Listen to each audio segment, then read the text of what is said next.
हरे कृष्णा। यमराज के 16 पूर्वों का वर्णन।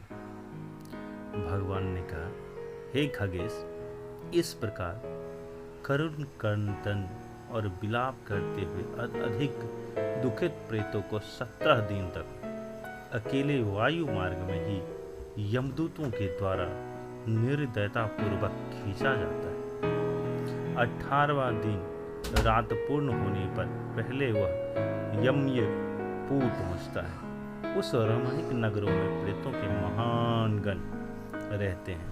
वहां पुष्पा भद्रा नदी तथा देखने में सुंदर लगने वाला एक बट वृक्ष है। यमदूत वहां पहुंचकर उस प्रेत को विश्राम करने का समय देते हैं। वहां प्रेत दुखित होकर अपनी स्त्री और पुत्र आदि सगे संबंधियों से प्राप्त होने वाला सुख का स्मरण करता है। मार्ग में पड़ने वाला, परिश्रम से थका हुआ एवं भूख प्यास से व्याकुल वह प्रेत वह करुण विलाप करता है। उस समय वह धन, स्त्री, पुत्र, घर, सुख, नौकरी और मित्र के विषय में तथा अन्य सभी के विषय में सोचता है।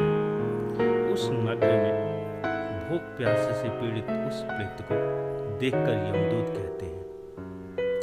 यमदूत ने कहा, हे प्रेत, कहाँ धन है, कहाँ पुत्र है, कहाँ स्त्री है, कहाँ घर है और कहाँ तुम इस प्रकार का दुख झेल रहा है।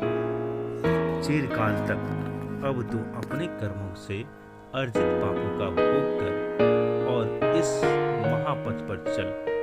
हे परलोक के पथिक, तुम जानते हो कि राहगीरों का बल पथे के वश में है। निश्चित ही तुझे इस मार्ग में चलना होगा, जहां तुम कुछ क्रय विक्रय करना भी संभव नहीं है। हे पक्षीराज, यमदूतों के द्वारा इस प्रकार कहे जाने के बाद वह यमदूतों के द्वारा मृतकों से मारा जाता है। तत्पश्चात स्नेहवश उसका कृपा करके भूलोक में पुत्रों के हाथों से दिए गए मासिक पिंड को वह खाता है। उसके बाद वहां से वह सौरीपुर के लिए चल देता है। उस नगर में काल रूपी धारी जंगम नाम का राजा है। उसको देखकर प्रेत भयभीत हो जाता है और विश्राम करना चाहता है। त्रैपाक्षिक श्राद्ध में दिए गए अन्न और जल का वह उसी नगर में उपभोग करके दिन और रात चलकर सुंदर बसे हुए नागेंद्र भवन नामक नगर की ओर जाता है। उस महापथ पर चलते हुए महाभयंकर वन देखकर वह करुण विलाप करता है। वहां के कष्टों से दुखित होकर वह बार बार रोता है। 2 मास बीतने के पश्चात वह उस नगर में पहुंचता है। यहाँ पर वह अपने बांधवों के द्वारा दिए गए अन्न जल को खाता पीता है। उसके बाद यमदूत पास में बांधकर उसे दुख देते हुए पुनः आगे की ओर ले जाते हैं। 3 मास में वह गंधर्व नगर पहुंच जाता है। 3 मास में दिए गए श्राद्ध पिंड का यहाँ भक्षण करके 4 माह में वो शैलाग्राम नामक नगर पहुंचता है। यहाँ प्रेत के ऊपर पत्थरों की वर्षा होती है। वहाँ 4 मास में दिए गए पिंड को खाकर संतुष्ट होता है। इसके बाद प्रेत 5वें मास में कौंजपुर जाता है। उस पूर्व में पुत्रों के द्वारा दिए गए 5वें मास के श्राद्ध के पिंड को खाता है। तदंतर 6ठे मास में प्रेत क्रूरपुर नामक नगर की यात्रा करता है। उस पूर्व में 6ठे मास में पुत्रों द्वारा दिए गए श्राद्ध पिंड को खाकर उसकी संतृप्त होती है, किंतु आधे मुहूर्त भर विश्राम करने के बाद उसका हृदय पुनः दुख से कांपने लगता है। यमदूतों से तर्जित होकर वह प्रेत उस पूर को लांघकर विचित्र भवन की ओर प्रस्थान करता है, जहां का राजा विचित्र है। यमराज का छोटा भाई सौरी ही यहाँ के राज्य पर राज शासन करता है। हे पक्षीराज, 5 मास और 15 दिन तक उन मासिक श्राद्ध होता है। अतः यमदूतों के द्वारा संत्रस्त वह प्रेत उसी विचित्र भवन में उन सानमासिक श्राद्ध पिंड का उपभोग करता है। मार्ग में बार बार उसको भूख पीड़ा पहुंचती है, अतः यमदूतों के द्वारा रोके जाने पर भी वह उस मार्ग में विलाप करता है कि क्या कोई पुत्र या बांधव है जो मरने पर शोक सागर में गिरते हुए मुझे सुखी नहीं कर रहा है। इसी समय वहां पर उसके सामने हजारों मलाह आते हैं और कहते हैं कि 100 योजन विस्तृत मवाद और रक्त से पूर्ण नाना प्रकार की मछलियों से व्याप्त नाना पक्षीगणों से आवृत महावैतरणी नदी को पार करने की इच्छा करने वाले तुम्हें हम लोग सुखपूर्वक तारेंगे। किंतु हे पथिक, यदि उस मर्त्यलोक में तुम्हारे द्वारा गोदान किया गया है तो उस नाव से तुम पार जाओ।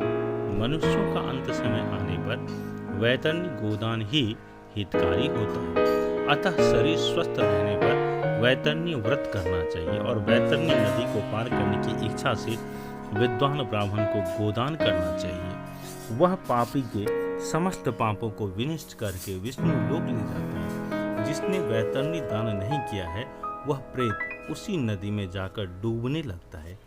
डूबते हुए वह स्वयं अपनी निंदा करता हुआ कहता है, मैंने पथे हेतु ब्राह्मणों को कुछ भी दान नहीं दिया। न मैंने दान किया, न तो मैंने अग्नि में आहुति ही दी है, न भगवान नाम का जप ही किया है, न तीर्थ में जाकर स्नान ही किया है और न भगवान की स्तुति ही की है। हे मूर्ख, जैसा कर्म तूने किया है वह अब वैसा ही भोग कर। ऐसा करने के बाद यमदूतों से हृदय में मारा जाता हुआ वह प्रेत उसी समय किंग कर्तव्य मूड हो जाता है और वैतरणी के दूसरे तट पर दिए गए शानवासिक श्राद्ध के घटादिंग दान एवं पिंड का भोजन करके आगे की ओर बढ़ता है। अतः हे ताक्ष, वासन मासिक श्राद्ध पर सत्पात्र ब्राह्मण को विशेष रूप से भोजन कराना चाहिए। हे गरुड़, इसके बाद वह प्रेत एक दिन रात में 247 योजन की गति से चलता है। 7वां मास आने पर वह बहवापद नामक पुर में पहुंच जाता है।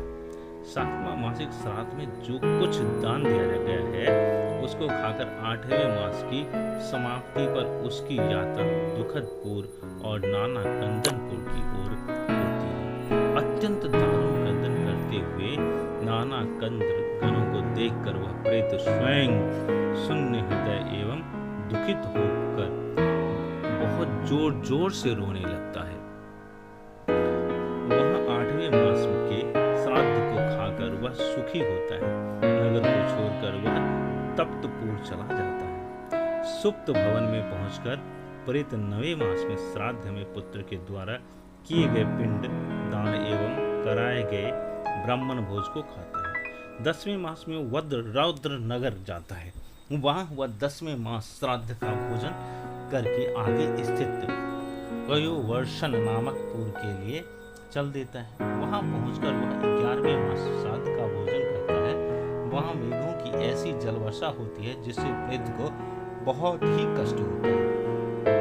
तदंतर आगे की ओर बढ़ता हुआ वह प्रेत अत्यंत करकरी धूप में और प्यास के व्यथित हो उठता है। 12वें मास में पुत्र में श्राद्ध में जो कुछ दान दिया है उसका ही वह दुखित प्रेत वहां पर भोग करता है। इसके बाद वर्ष मास समाप्त के कुछ दिन शेष रहने पर अथवा 11वां मास 15 दिन बीत जाने पर वह सीताढ़ीपुर पहुंचता है, जहां प्राणियों को अत्यंत कष्ट देने वाला ठंडक पड़ती है। वहां की ठंडक से व्यथित भूख से व्याकुल वह प्रेत इस आशा भरी दृष्टि से 10 दिशाओं को देखने लगता है कि मेरा कोई बंधु बांधव है जो मेरे इस दुख को दूर कर दे। उस समय यमदूत उस प्रेत से कह रहे हैं कि तेरा पुण्य वैसा कहाँ है जो इस कष्ट से सहायता कर सके। उनके उस वचन को सुनकर वह प्रेत हाय दैव ऐसा कहता है, निश्चित ही पुनर्जन्म में किया गया पुण्य दैव्य है, उसको मैंने संचित नहीं किया है। ऐसा मन ही मन अनेक प्रकार के विचार करके वह प्रेत पुनः धैर्य का सहारा लेता है। इसके बाद वहां से 44वां दिन 44 योजन परिक्षेत्र में फैला हुआ गंधर्व और अप्सराओं के परिव्याप्त अत्यंत मनोरम बौद्ध धर्म भीतिपूर्ण पड़ता है, जहाँ 84 लाख मूर्त एवं अमूर्त प्राणी निवास करते हैं। इस पुर में 13 प्रतिहार है जो ब्रह्मा जी के पुत्र और श्रवण कहलाते हैं। वे प्राणियों के शुभ और शुभ कर्म का बार बार विचार करके उसका वर्णन करते हैं। मनुष्य जो कहता है और करते हैं उन सभी बातों को ये ही ब्रह्मा जी के पुत्र श्रवण देव, चित्रगुप्त तथा यमराज से बताते हैं। वे दूर से ही सब कुछ सुनने और देखने में समर्थ हैं। इस प्रकार की चेष्टा वाले एवं स्वर्गलोक और भूलोक तथा पाताल में संचरण करने वाले वे श्रवण 8 हैं। उन्हीं के समान उनकी पृथक पृथक श्रवणी नामक उग्र पत्नियां हैं। उनकी भी शक्ति वैसी ही है जैसे उनके पतियों के। वे मर्त लोक के अधिकारियों के रूप में है। व्रत दान स्तुति से जो उनकी पूजा करता है उनके लिए वे सौम्य और सुखद मृत्यु देने